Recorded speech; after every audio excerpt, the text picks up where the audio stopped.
Hello, Kannada ಗಂಡುಗಲಿ ವಾಟಾಳವ್ರ ಮಾತಾಡ್ತಿರೋದು. ಹೇಳಪ್ಪ. ನಮಸ್ಕಾರ, ನಾನು ತರೀಕೆರೆ ತಿಪ್ಪೇಶಿ ಮಾತಾಡ್ತಿರೋದು. ಒಂದು ಮೀಟಿಂಗ್ ಇದ್ದೀನಿ, 10 ನಿಮಿಷ ಬಿಟ್ಟು ಮಾಡು, 10 ನಿಮಿಷ ಬಿಟ್ಟು ಮಾಡು. Okay okay. ಬರ್ಸರ್ತಿ ನೇರ ಬರಲ್ಲ. ತಲೆ ಹರಟೆ ಒಬ್ರು ಬರ್ತಾರೆ ಸರ್. ಬರ್ಲಿ ಬರ್ಲಿ ಬರ್ಲಿ.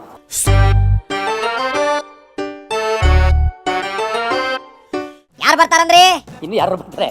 ಓ ಹಂಗ, ಆಯ್ತು ತಗಣ, ಶುರು ಮಾಡ್ರಿ. ನವೆಂಬರ್ 1 ಕರ್ನಾಟಕ ಏಕೀಕರಣ. ಕರೆಕ್ಟು. ಎಷ್ಟು? 56 ವರ್ಷಗಳು. ಇವತ್ತಿಗೆ 56 ವರ್ಷ. ಹೌದೌದು, ಕರೆಕ್ಟ್ ಬಿಡ್ರಿ. 1956 ನವೆಂಬರ್ 1 ಕರ್ನಾಟಕ ಏಕೀಕರಣ. ಯಾ ಎಕ್ಸಾಕ್ಟ್ಲಿ. 56 ವರ್ಷ. ಯಾವ ಉದ್ದೇಶಕ್ಕೋಸ್ಕರವಾಗಿ ಕರ್ನಾಟಕ ಏಕೀಕರಣ ಆಯ್ತು? ಆ ಉದ್ದೇಶ ಈಡೇರಿಲ್ಲ. ಆ ಉದ್ದೇಶ ಈಡೇರಿಲ್ಲ. ಕರೆಕ್ಟು.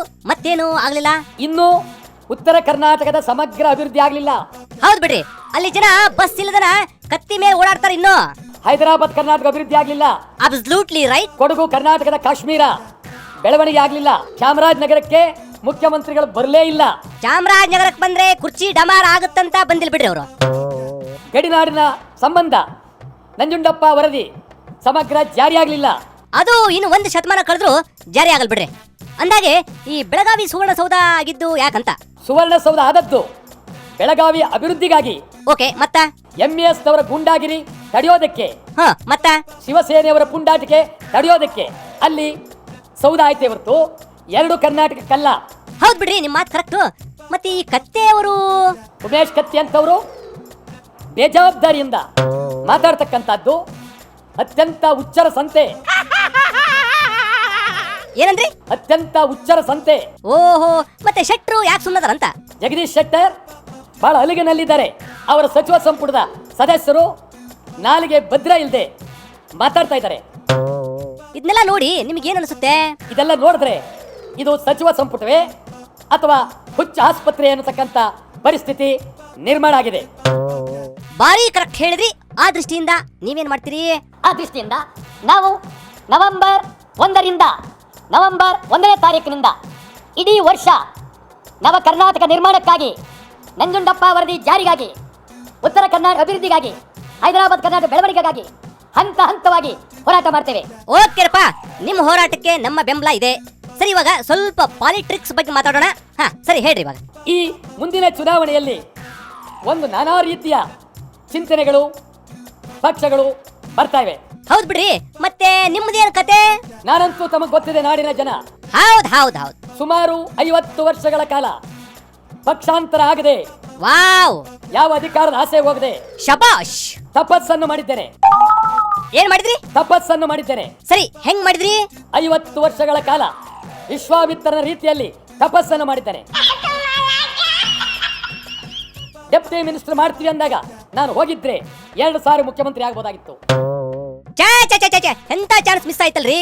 ಸರಿ, ಯಾಕೆ ಹೋಗ್ಲಿಲ್ಲ? ಪಕ್ಷಾಂತರ ಮಾಡಲಿಲ್ಲ. ತತ್ವ ಸಿದ್ಧಾಂತಕ್ಕೆ ಯಾರ ಜೊತೆಯಲ್ಲೂ ರಾಜಿ ಆಗ್ಲಿಲ್ಲ. ಸರಿ, ಈ ದೃಷ್ಟಿಯಿಂದ ಏನ್ ಸಾಧನೆ ಮಾಡಿದ್ರಿ? ಈ ದೃಷ್ಟಿಯಿಂದ ಇವತ್ತು ನನ್ನ 5 ಬಾರಿ ಚುನಾವಣೆಯಲ್ಲಿ ಗೆದ್ದಿದ್ದೇನೆ. ಅಬ್ಬಬ್ಬಾ, ಚಾಮರಾಜನಗರದ ಜನತೆ 3 ಬಾರಿ ಆಶೀರ್ವಾದ ಮಾಡಿದ್ದಾರೆ, ಸೂಪರ್, ಅನುಕೂಲ ಮಾಡಿದ್ದಾರೆ, ಗೆಲ್ಸಿದ್ದಾರೆ. ಮತ್ತು ಈ ಸಾರಿ ಅವರು ಗೆಲ್ಲಿಸುವ ಉತ್ಸಾಹದಲ್ಲಿದ್ದಾರೆ. ಆಯ್ತಲ್ಲ, ಹಂಗಾರ ಮತ್ತ ಚಾನ್ಸ್ ಹೊಡೆದ್ರಿ.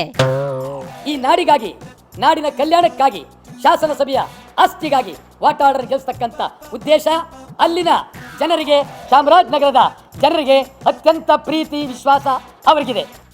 ಇಷ್ಟಿದ್ರ ಸಾಕಲ್ರಿ. ಅಂದಾಗೆ ಈ ಸಂದರ್ಭದಲ್ಲಿ ಮತ್ತೇನ್ ಹೇಳಿಕ್ ಇಷ್ಟಪಡ್ತೀರಿ? ಈ ಸಂದರ್ಭದಲ್ಲಿ ನಮ್ಮಲ್ಲಿ ಕೆಲವರು ಗೆಲ್ಲೇಬೇಕು. ಅಲ ಅಂತ ಪುಣ್ಯಾತ್ಮರು ಯಾರ್ರಿ ಅವರು? ವಾಟಾಳ್ ನಾಗರಾಜ್ ಗೆಲ್ಲೇಬೇಕು. ಯಾರ್ರಿ? ವಾಟಾಳ್ ನಾಗರಾಜ್ ಗೆಲ್ಲೇಬೇಕು.